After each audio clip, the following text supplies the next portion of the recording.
Okay, PBA Finals, 1 game down. Rain or Shine is up 1-0.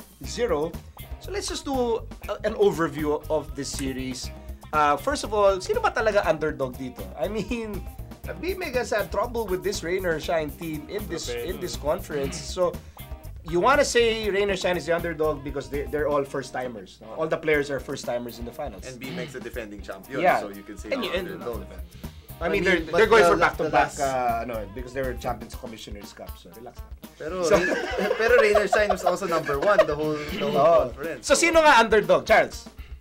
Wala. Pwede ba walang underdog? Hindi pwede. Pwede yun. Ano, match na match? Match. Pick win. Wait, so the two of you are saying that Rain or Shine and BMEG are match na match. That's what you're saying. I think Rain or Shine pa rin. Rain or Shine pa rin ang underdog dyan. Kasi, again, it's their first time, all of them. And it seems like Rain or Shine is proving everybody with every win they're having at the end of this conference. Kasi, parang mid-semis pa lang, parang nung end of elimination, parang they have to win this game to prove that they're really contenders. Tapos natalo sila a few games sa semis. Wala na naman sa conversation. Ang dami nagsasabing banderang kapos daw itong And then they started winning sa semis. Nandun na naman sila sa conversation. It seems like they keep proving themselves. And then once they lose, people will start saying na they don't deserve to be there, whatever, they don't have enough experience. And I think if they lose 1 game in the final, siguro ganun na naman mangyayari. So I think that's enough case to make them the underdog. Agree, disagree.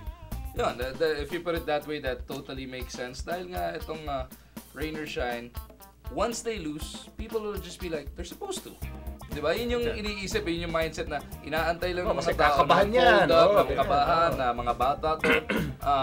They will shy away from the spotlight, and BMEG is the team that's supposed to win. Yun naman sasabihin. And then if BMEG loses, they're just gonna say they're tired, they needed rest, whatever. And then wala si Devanz, wala si Intan. Ganyan. So it's not the same excuses you give us to when Rain or Shine loses. So I think Rain or Shine is definitely the underdog. That's exactly what I said. I'm just talo saying. yung BMEG. I thought they were tired. They were coming off that emotionally draining game you gotta remember in that in game 1 na yun, that was BMEG's 4th game in the week. They played Sunday, Wednesday, Friday, lalo na yung Friday, do or die pa. But what does underdog mean? I mean, yes, they're underdogs, but obviously they played with more hunger during the game, more sense of urgency. Oh, but ganon. Oh. There's an extra rice ink joke. Mamaya. Ikaw, sino ba? Kasi ako, underdog is someone na tingin mo, deado for a variety of reasons. I think Rain or Shine, they're underdogs because that lack of experience, that's going to come into play if this series, like goes 5, 6, 7 games. Ito na, dikdikan na, high pressure situation. That lack of experience will easily be an issue for Rain or Shine. Well, for me, it's really a tough call on who's the underdog. Because first, for Rain or Shine, they have no doubt they are the deeper team. They have a more balanced lineup.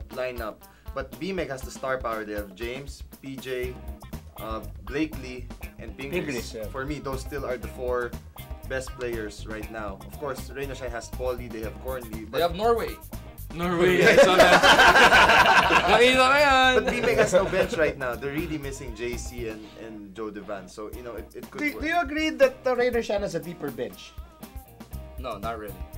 Parang, yun nga, dahil nawala si JC at si JDV, halos pantay ngayon. Hindi deeper yung bench. Nag-even out siguro. I would say even, yeah, right now. Siguro if JDV and JC was there, I think. Ayun, talagang mas deeper naman yung BMEG. Why? So do you So why is Rain or Shine a deeper team? I mean, okay, for BMEG off the bench, guys like Jonas Villanueva, guys like Jerwin Gakpo, Baroka. You gotta be happy for Gakpo though. I'm always happy for Gakpo. So why is Rain or Shine a deeper team? Because for me, anybody from their bench could win the game for them. Last game it was Buenafe. I don't actually know if he started or not, but he has a point. But if they have Buenafe can explode, Aranya can change the game, Jeff Chan. Jervy can also. Yenya always changes his line. With BMEG, it's one of those 4 players. Maybe Yancy sometimes will have one of the 4. PJ, James, Blakely, or Pingris will do his work. But in terms of to change the game talaga, it's gonna be from them 4. What was very evident in game 1 was the ruggedness of the game. I don't know. Sarap na gano'n ba? Gusto niya. Palitan. Oo nga. Demo. Mamaya na. So, but if let's say magtuloy-tuloy siya na ganun ka physical yung mga laro, who do you give the edge to? Rainer Shine, definitely. Why Rainer Shine? That's the way they play, and if the opponents are gonna fold under that kind of physicality, I think I would say I think BMEG folded a bit when it came to the physicality, and I think they have to step up on that. That's what really surprised me. A lot of BMEG fans were tweeting, ganito, ganon, bakit ganon laro na Rainer Shine? Di ba nung second conference, Talk and Text was complaining about the physicality of BMEG? Yeah. And you cannot tell me that Marcus Blakely is not a physical player. Kita mo naman talaga specimen yung tao. Ingris yun is a physical Di ka player. nasasaktan yung mga yun. Yancy is a physical player. Nakita mo yung ginawa ni Blakely kay Kagiwa tsaka kay Willie Wilson nung umaatake siya in that do or die game. Talagang lipad sila kahit nakaldagin siya. Pero I do not subscribe to that na hindi physical yung BMEG. They can match up. They're Those guys physical, can but match maybe Doug means that Rainer Shine still has the edge. Even although... mas physical. Oo. Have the players actually nagreklamo na ba sila about this? Naririnig ko yung BMEG fans but yung players mismo, di ba yung nasa t-shirt nila, only the toughest need apply? Yung back-to-back sarat na sa likod, only the toughest need apply. I don't think that's the battle cry. I don't think the players will complain. Nasa finals ka, you're not going to cry and say, bakit ang physical nila? You're not gonna do that.